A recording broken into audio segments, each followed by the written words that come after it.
Hey, welcome to the Procrastinator's Guide to the LLSA 2015 edition, and this one is being recorded on February 11th, 2017, and this one is on Therapeutic Hypothermia, a state-of-the-art emergency medicine perspective by Joseph Veron, Paul E. Merrick, and Sharon Einav. And this is from 2012 in the American Journal of Emergency Medicine. And this is a narrative review of a whole bunch of articles on therapeutic hypothermia. This is one of two articles about hypothermia in this set of LLSA articles. The other one is actually accidental hypothermia, which we will get to later. And they start this paper with some definitions, really, that therapeutic hypothermia is cooling a patient down with the possibility of increasing the likelihood of neurologic survival in patients, especially with cardiac arrest. And then they define the ranges of hypothermia that you can have, starting at mild all the way down to ultra profound. Mild is, as we typically define, at 34 to 32. Then you go 32 to 28 is moderate, etc. You can see an ultra profound is less than 5 degrees. That's pretty cold. Then they go on to talking about the history of therapeutic hypothermia, all the way from Galen talking about cold cream to William Osler saying that it helped with decrease death in patients with typhoid, and how the Russian campaign during the Napoleonic fights had buried their patients in the snow in order to improve their outcomes. But easily the best thing that they mentioned in there was a method of rewarming in Philadelphia in 1938, where they would apply heat to the body and perform hot coffee enemas.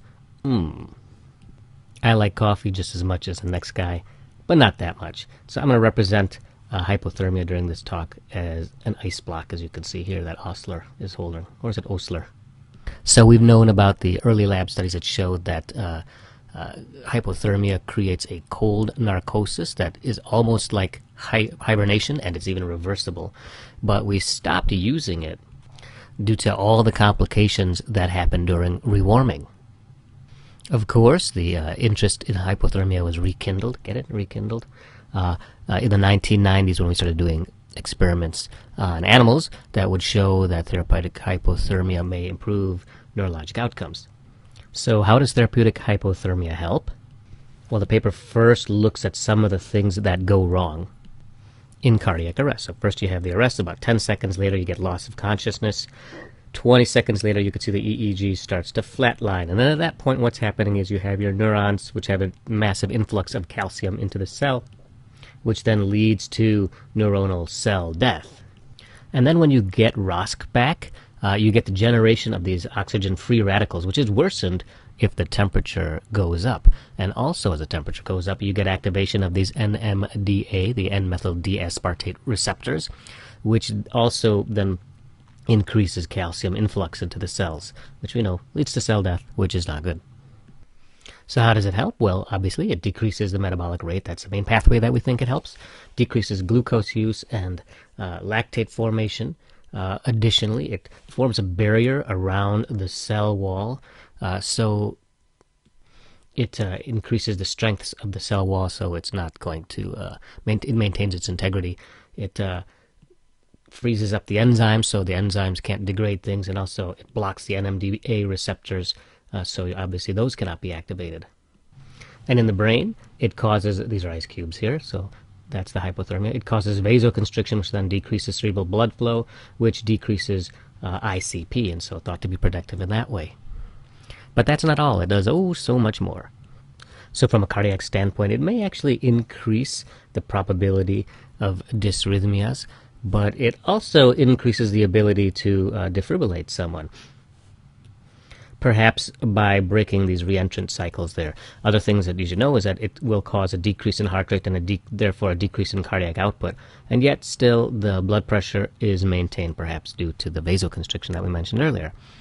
They make mention this point at whether you can say that blood gases drawn from a hypothermic patient are equivalent to those from a non-hypothermic patient, and that's still controversial, so the jury is out on that. For the kidney, hypothermia increases renal blood flow and therefore leads to a cold diuresis, especially during the induction phase. So you might see the Foley bag filling up when you start hypothermia.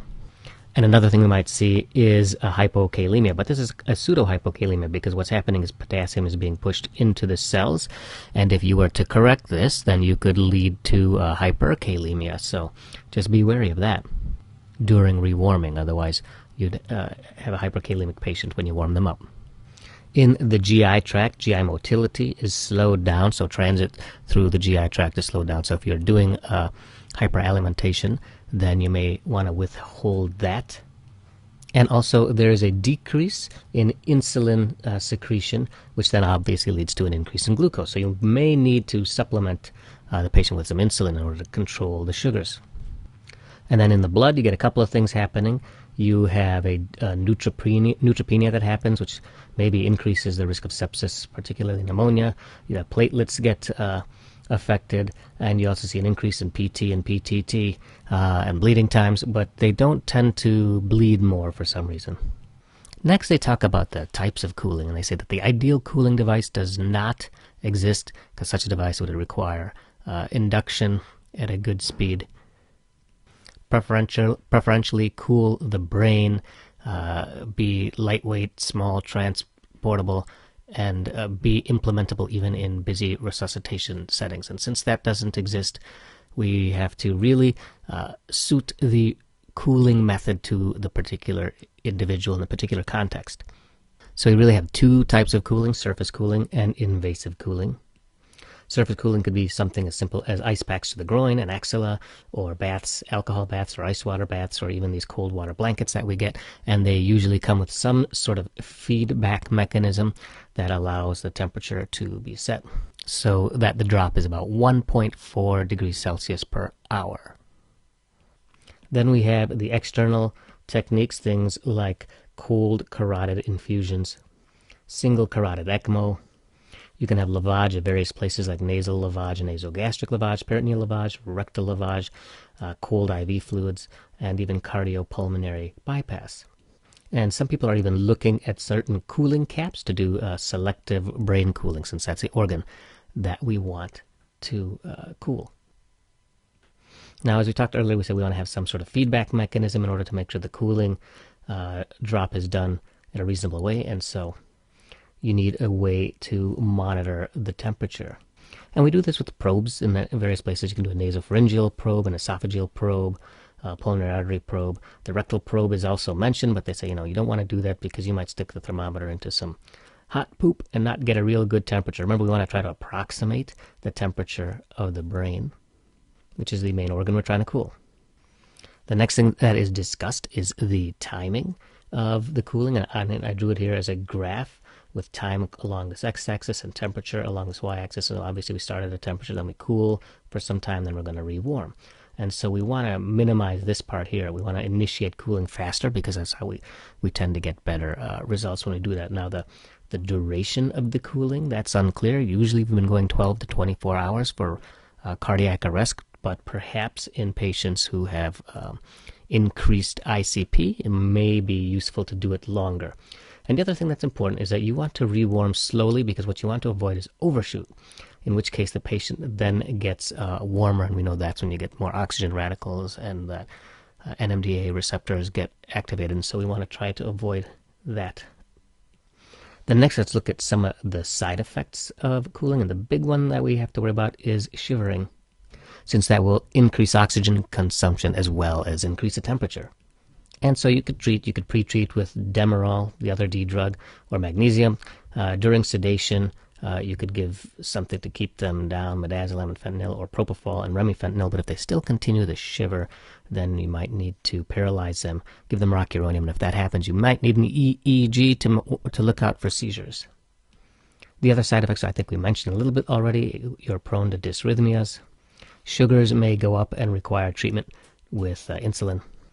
Patients may develop sepsis, even pneumonia, and they can develop a coagulopathy that may or may not manifest with bleeding. And finally, let's talk about some indications, some uses for therapeutic hypothermia. And the article lists a whole bunch. Obviously, we already know about cardiac arrest. TBI, maybe it helps there, especially if you use mild to moderate hypothermia for an extended period of time to decrease ICP. Strokes, there's some weak studies saying that it may help drowning, hepatic encephalopathy. It may decrease the amount of ammonia floating around. It may decrease ICP, and it might be a nice use for a bridge when you are as a bridge to transplant. Has been used in acute respiratory distress syndrome by decreasing oxygen use. So there's increased oxygen that there's to go because you're decreasing metabolism. It decreases minute volume, and it decreases the amount of death, meningitis, cardiac failure, and of course, some of the best studies actually are neonatal hypoxic ischemic injury, encephalopathy. Apparently, there's a lot of studies that it shows that it decreases death and disability. And so this is the end of this video. If you have any questions, please feel free to leave it in the comments below. Again, Procrastinator's Guide to the LLSA, Therapeutic Hypothermia, the 2015 edition. Thank you, and thanks for watching, and bye-bye.